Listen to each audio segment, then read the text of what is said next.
Welcome to today's session on dressing and grooming.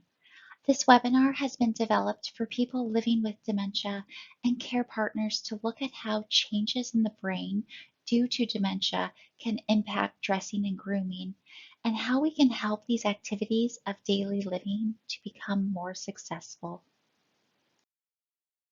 Today we will be discussing the challenges around dressing, grooming, and the use of incontinence products and adaptive clothing.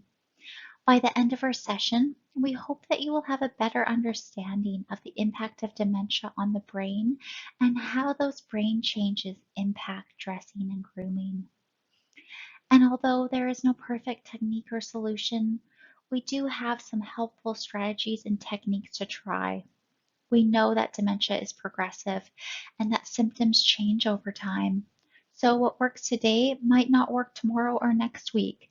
And as time goes by, we might need to review the challenges, change our approach, and once again, try something new.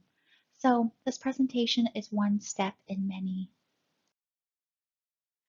Like many of our activities of daily living, we tend to take for granted our ability to get out of bed in the morning, to get dressed, and at the end of the day, to change into nightwear. We choose what we want to wear and when to wear it. We have a certain hairstyle, lipstick, and aftershave.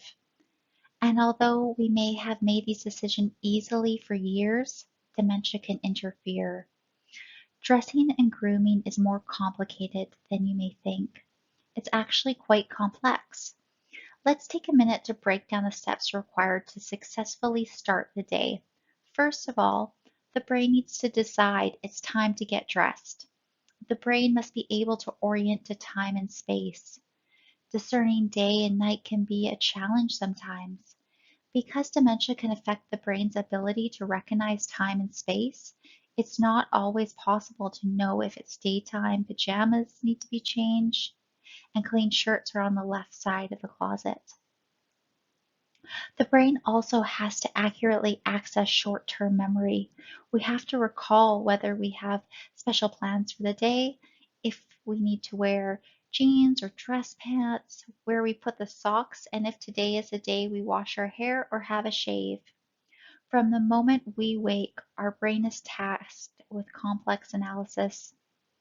More brain power is required as the brain directs us in and around the bedroom where we must negotiate a complex series of thoughts and decisions.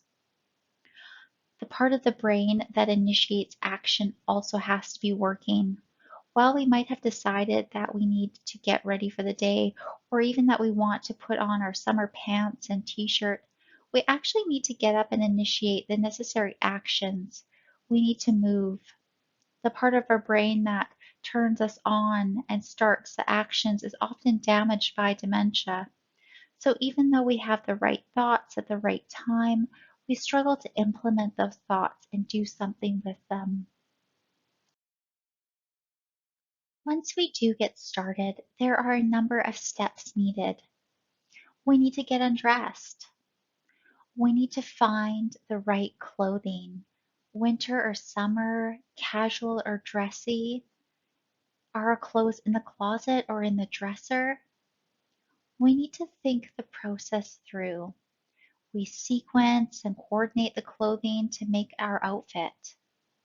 We identify items and how to use them by determining which is the front, which is the back, which is top, and which is bottom. We need to balance and coordinate our limbs during the process of dressing. Our brains must instruct our arms, legs, and fingers. We have to pull, push, twist. We also do up buttons and zippers. Eventually, we decide when we have completed the task that we have the outfit that we want. And then we might consider our hair, if we have a beard, belt, shoes, and more. These actions require a brain that can identify and recognize the items needed for dressing and grooming and know how to use them in the correct order to achieve the desired outcome. Our wardrobe choices, our hairstyles, makeup, or facial hair can be a personal statement about who we are and a reflection of our cultural identity. Our style and fashion sense may be a source of personal pride. It can feel uncomfortable receiving help and even more awkward giving help, especially when incontinence products are part of the routine. Disrobing around others can feel uncomfortable, especially when unfamiliar people are involved. Sometimes a home health worker may be assisting or a nurse visiting the home. It might also be uncomfortable for a child to help a parent or for a parent to receive help from their child. Some challenges around dressing may be caused by the environment itself. The room might be too cold. Both age and dementia can impact the way we experience temperature. You might want to turn up the heat and keep the room cozy warm. Perhaps the environment is not private enough and we need to pull down the blinds or pull the door closed. Or as we support someone changing, we may need to turn away and give the person privacy. Remember too that dementia can slow down the brain. Thoughts and actions often require more time. So extra time is required for daily routines. Rushing creates stress and confusion that can last for hours afterward.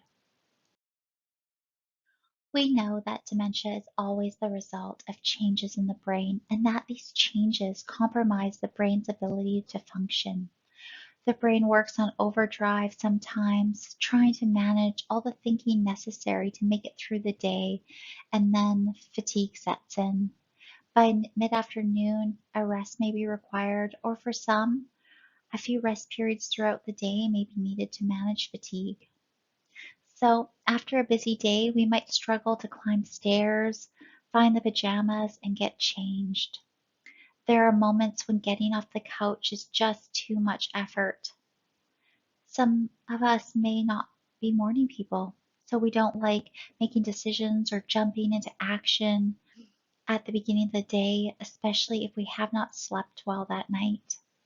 Fatigue impacts our overall functioning, especially brain function, and therefore dressing and grooming can become a challenge if they are scheduled at a time when the brain is tired. As our bodies age, restricted range of motion and other conditions like arthritis can make it difficult or even painful to comb our hair or pull clothing over our head. Impaired balance can be a safety concern as well. It could take 20 minutes of standing in the bathroom to complete a shave, brush hair, and clean teeth. For some people, that 20 minutes is no longer safe or attainable. Another challenge can be that we simply do not want help in this matter and refuse assistance. Dementia affects judgment and decision making. It could be that we don't understand that we need to get dressed or fix our hair. Changing into good clothes for a dinner date after already making a huge effort to get dressed that same morning seems like a waste of time and effort. Sometimes we just decide that what we are wearing will be fine. It's not worth the hassle to change again. So those are some of the challenges. I encourage you to take a moment to think about what kind of conversations have you had around dressing and grooming? What are some of the things that you have said or that you have heard? I'll start with some responses and what else they might mean. No, I don't need to change. And these are clean clothes can be a response given when someone is sure what they are wearing is clean and appropriate clothing. Because of the changes in the brain, we can misinterpret memories and even the world around us. We may not see or smell that our clothes are dirty or smell bad, and it's insulting to think otherwise. I'll do it later could be a deflection or response used when a person feels unsure of what they should be changing into, or it may feel like too much effort. It's too difficult for the brain. You might think, I'm physically and emotionally exhausted. I just cannot take on another task. Or you may think, I'm changing less frequently because it is hard to do and it's exhausting. People have told us, I keep offering help and she refuses every time. Or whatever I lay out seems to be the wrong choice. They refuse and say, I am not wearing that. It seems like I keep making the wrong suggestions and trying to help in the wrong ways. Do any of these responses resonate with you? We're going to watch a 5-minute video about dressing. As you watch, think about what went right, and we'll talk about it afterward.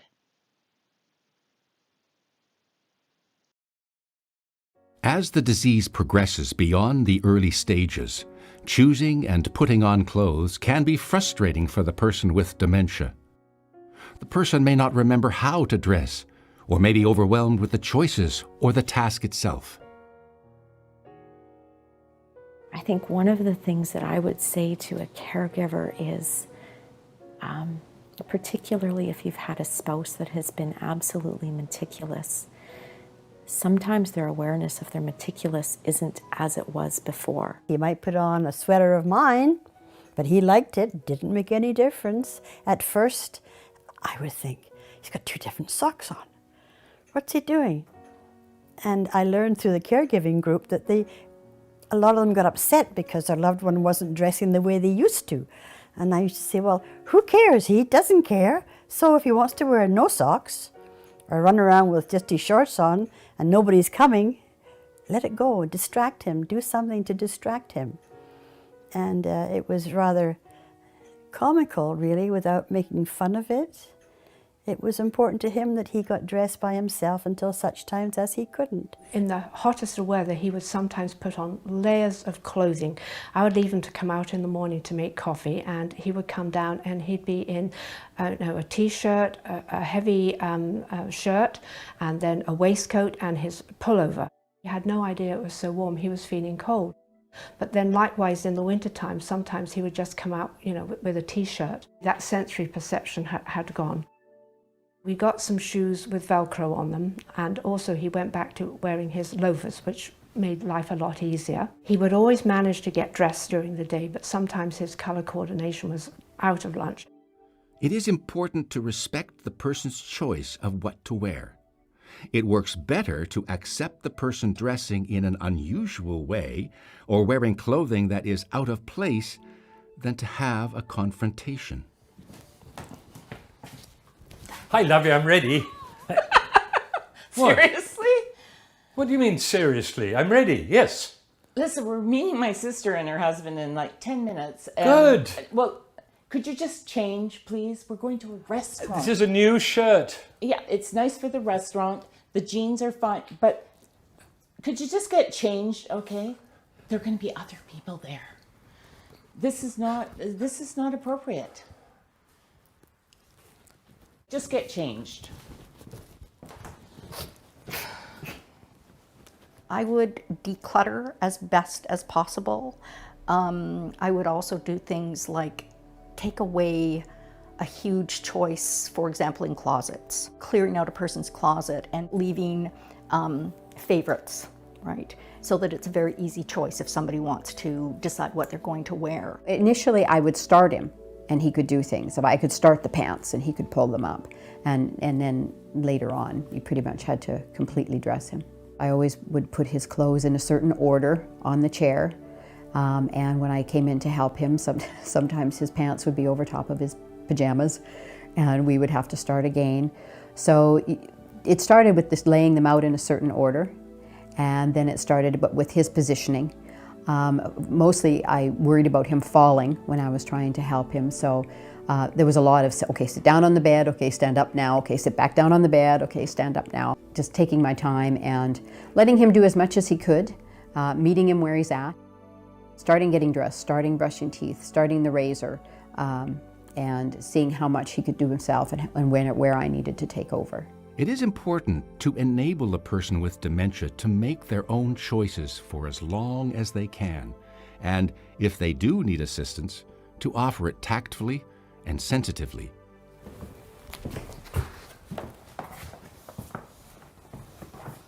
Hi, lovey, I'm ready. Hi, honey.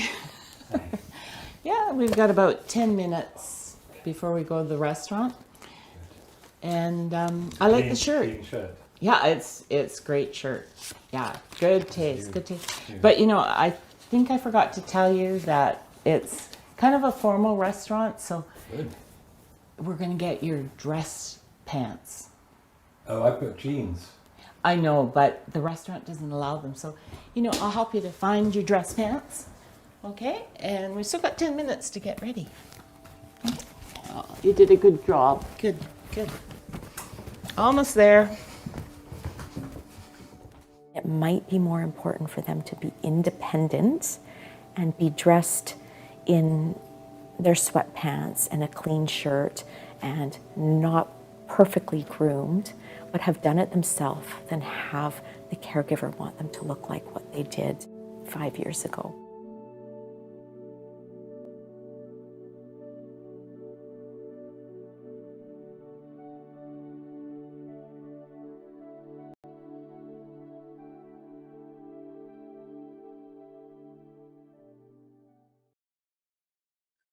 Although we might be personally horrified by tucking the pants into two different garish socks, this may be a point for you to ask yourself the so what question. That is, how crucial is it for the clothes to be what I consider appropriate? To whom is it important? If these socks look weird or shoddy, so what? So what questions the impact of the situation? So what if the socks don't match? What's the worst thing that can happen? Will people laugh unkindly? Is there a safety risk? Sometimes you may notice that you are even being short or losing your patience when an outfit doesn't look the way you think it should. You may ask yourself, what will people think? This is a perfect time for the so what question. So what if someone is wearing mismatched socks? Is this a problem for me or a problem for someone else? Is this really a problem or just a preference? Dementia presents many learning experiences and many challenges. The so what question can help us determine what's important, when to compromise, and how to choose priorities. We are going to talk a bit about cueing. So what is cueing? Well, cueing is a method used to trigger the brain and can support people living with dementia to be more successful and independent at task. For example, seeing clothes laid out on the bed may prompt a person to change their clothes, or seeing a toothbrush with toothpaste already on it might cue mouth care. It's important to prepare the space. To get the space ready, we might ensure the lights are on and the room is warm and that privacy is maintained. It's tough to leave a warm, comfortable bed for a cold room. Think about presenting and organizing clothing. Would labeling the dresser drawers be helpful? Or perhaps laying the clothes on the bed or displaying them on hangers outside the closet? Using cueing needs to incorporate sequence. Placing underwear on top of the clothing pile while pants underneath is often successful because it offers what is needed in the right sequence. The item that goes on the body first, the underwear, receives priority placement on the top. The combination of visual and verbal cueing can be helpful. In other words, show as you talk. An example would be a care partner brushing her own hair. That's the visual cue. And then following up with a verbal cue. Let's brush your hair too. At that point, there's been a visual demonstration followed by a verbal cue. And then the care partner hands the brush over. We encourage you to take your time. Allow the brain to process the choices, make a decision, and then respond. If you are a care partner and you notice a response is not forthcoming, it's always okay to ask a direct question that allows for a yes or no response. You could say something like, I really like the brown sweater. Do you? This simple approach allows the brain to focus on one item and choose a yes or no response. Yes, I like the sweater, or no, I don't. Yes and no responses are usually more accessible than open-ended questions, such as, "What would you like to wear today?" Maintaining a routine, avoiding interruptions, and reducing distractions can also promote success. Again, allowing sufficient time to complete dressing and grooming. This photo is an extreme example of an easy decision supported by reducing clutter and keeping it simple. If we look at offering a controlled choice, it can be a win-win situation. While we don't suggest that you remove all choice, like in this picture, you do want to make decisions easier. Ideas to keep things simple can include removing seasonal clothing completely from a closet, that is, put summer items away in the winter and vice versa to have only appropriate clothing options to choose from. Sometimes having multiples of a favorite outfit can work well. We all have our favorite outfits we like to wear, so buying multiples can help you to wear your favorite outfit whenever you wish.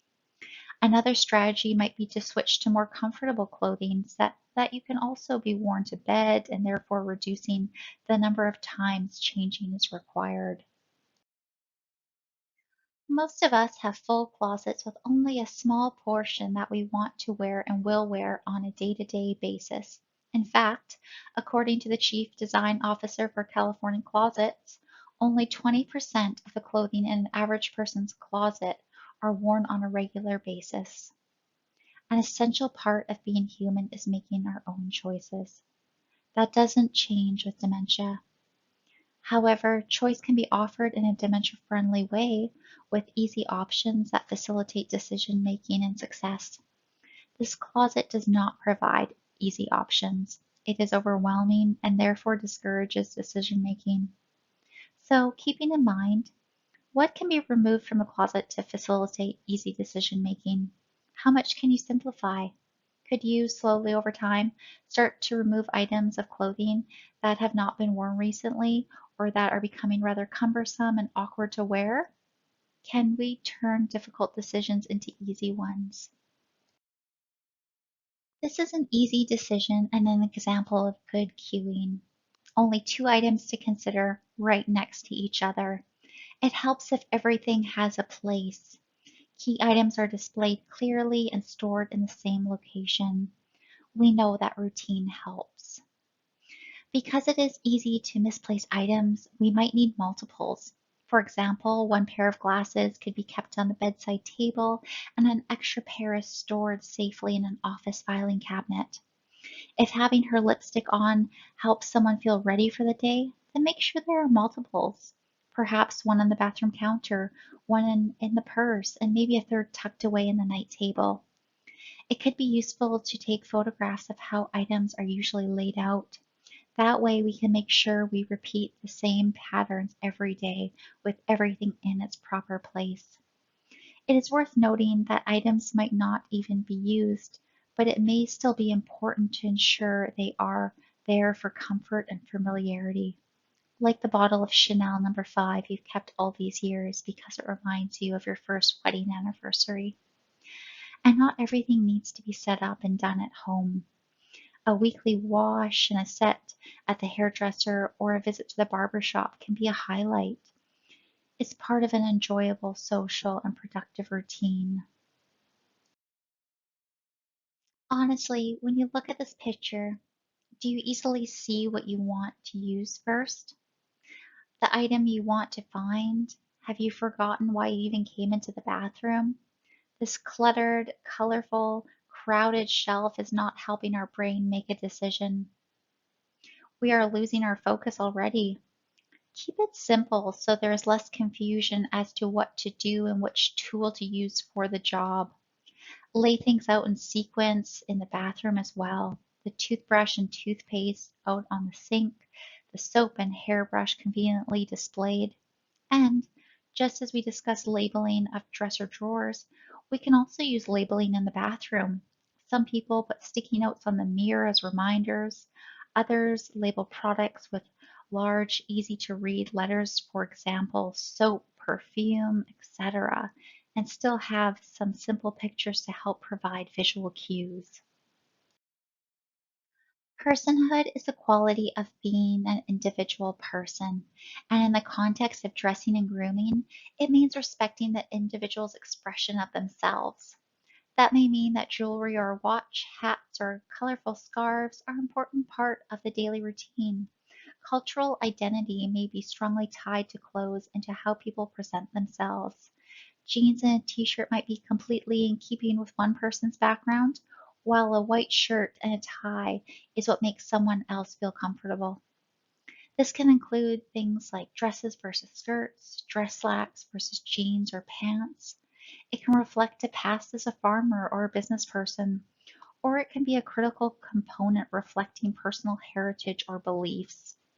Clean shaven or facial hair can both be individual preference and may reflect a person's culture.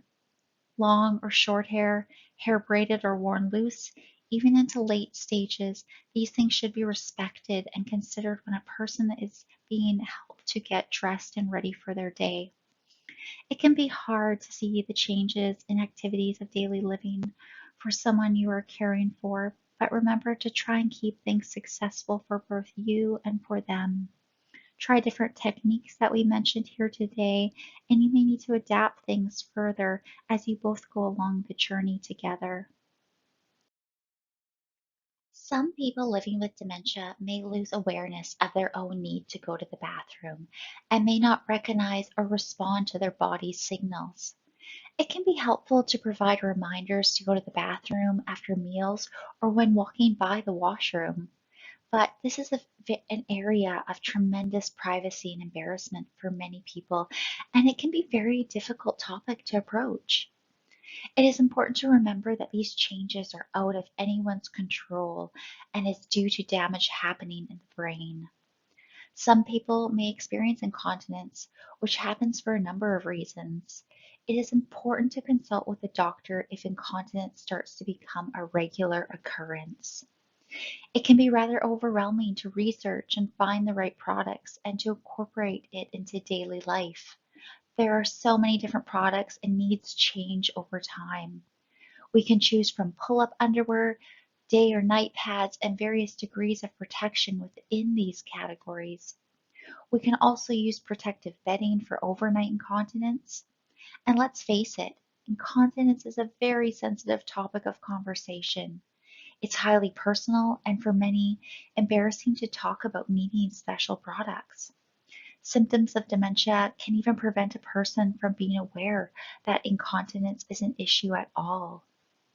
Using continence products is a change in routine, and it takes time and thought and practice to develop new routines. It may take a few learning experiences until we get it right. Wearing these types of products is an adjustment. They feel different, they fit different, they impact the way our clothing fits and feels, and they require changing throughout the day. If you're wondering where to get information, you might want to look at your local drugstore to see what products are on the shelf. Many of the companies have informative websites and toll-free information lines. You may want to talk with other people who have used these products, or talk with your doctor, or consult with the continence clinics if that's available in your community. So to get started, first set up a system for accessing and using the products. Consider attaching pads to underwear ahead of time so that all underwear stored in the dresser drawer is ready for use, or simply replace underwear with pull-ups. Many products now look and feel similar to underwear. Consider the easiest way to facilitate a change when an incontinence pad needs to be refreshed. Tight pants with zippers and unwieldy buttons do not help, and so elastic waistbands and lighter and looser fitting clothing may be an answer. Having a prominent disposal method is crucial. When the product needs to be changed, a clearly marked, easy to access garbage can needs to be handy. In fact, it may be helpful to have several of these, one in each bathroom and perhaps in some bedrooms as well. The products can be bulky and messy. Make sure disposal is as clear and simple as possible, making it easier for everyone. And as with all aspects of dementia, be curious and flexible. I remember a gentleman who was really struggling with his wife's overnight incontinence. She absolutely refused to wear any kind of product to bed. In discussion, it turned out that she had always worn a nightie with no underwear. It simply felt completely wrong to wear incontinence underwear under her nightie. It was suggested that he try switching her to pajama pants, that it might feel more natural to have something on underneath pants. And for them, that was a magic suggestion. It worked. He was open to talking with someone about his struggles and to trying different things. At some point, a change to wearing adaptive clothing may be required. I know a person with dementia who was very competent at many things and still doing his taxes, but who could no longer tie his shoes. He had to switch to Velcro or slip-on shoes so he could still be independent with his dressing. Trying to fasten buttons and zip up zippers requires a dexterity that may no longer exist due to brain changes from dementia, and combined with other issues like arthritis, it can make dressing very frustrating and sometimes even physically painful. Adaptive clothing is meant for people with limited mobility and now comes in a variety of colors and fashions to be able to show your unique style. For example, you may want to try cardigans rather than pullovers, and clothing that is front fastening rather than back fastening where it is difficult to reach. Sometimes t-shirts are better than button shirts for men. You could try a cotton vest for women instead of a bra if it is too hard for them to manage the garment. Pants with elasticized waists eliminate the need to fiddle with a button or zipper, and dresses that pull over the head or skirts make dressing simpler. As we've said many times, keeping it simple is key. Dementia changes every aspect of life. Tasks that used to be easy and independent become more challenging and may require assistance.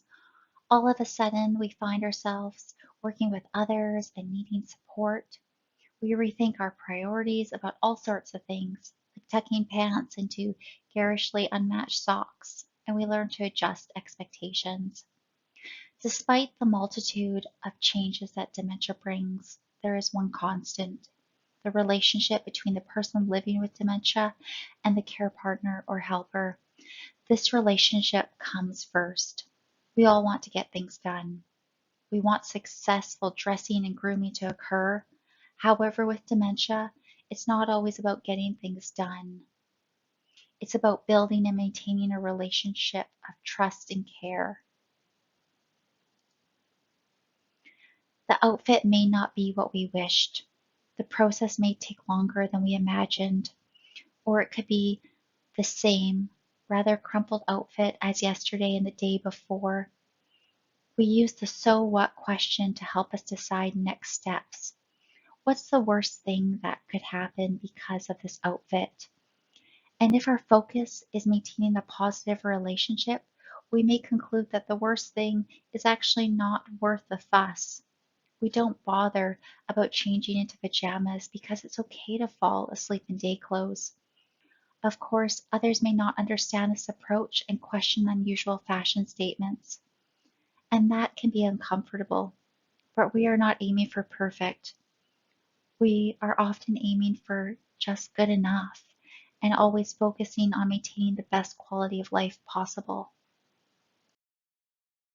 And so we come to the end of today's session, and here are the numbers for the helpline. If you have questions about information you've heard here, or any other questions about living with dementia, or are interested in telesupport groups or Minds in Motion online, please don't hesitate to call our First Link Dementia Helpline. English services are available Monday to Friday from 9 a.m. to 8 p.m. at 1-800-936-6033. Services are also available Monday to Friday from 9 a.m. to 4 p.m. in Punjabi, Cantonese, and Mandarin at the numbers listed on the screen. Thank you for joining the session today.